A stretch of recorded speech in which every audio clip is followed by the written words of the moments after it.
छत्रपती संभाजीनगरमध्ये अतिक्रमणाविरुद्ध मोठी कारवाई। घाटी परिसरातील दुकाने बुलडोझरच्या सुऱ्याखाली।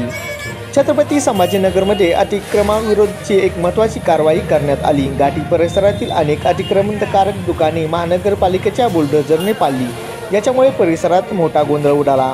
अतिक्रमण हटवण्यासाठी पोलीस प्रशासनाने कडेकोट बंदोबस्त तैनात केला होता। अनेक हॉटेल्स, मेडिकल स्टोअर्स आणि हातगाड्यांवर ही कारवाई झाली, ज्यामुळे या दुकानदारांचे आर्थिक नुकसान झाले आहे। या कारवाईच्या वेळी अनेक दुकानदारांनी हताश होऊन अश्रू ढाळले, जे त्यांच्या मेहनतीच्या व्यवसायाचे नुकसान होत असल्याचे चिंतित होते।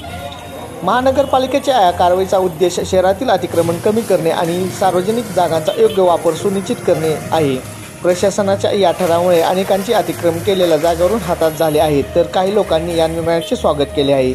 संपूर्ण कारवाई पारदर्शक आणि न्यायालयीन प्रक्रियेनुसार केली जात आहे, असे प्रशासनाने स्पष्ट केले आहे। प्रतिनिधी अनिल मस्के, छत्रपती संभाजीनगर।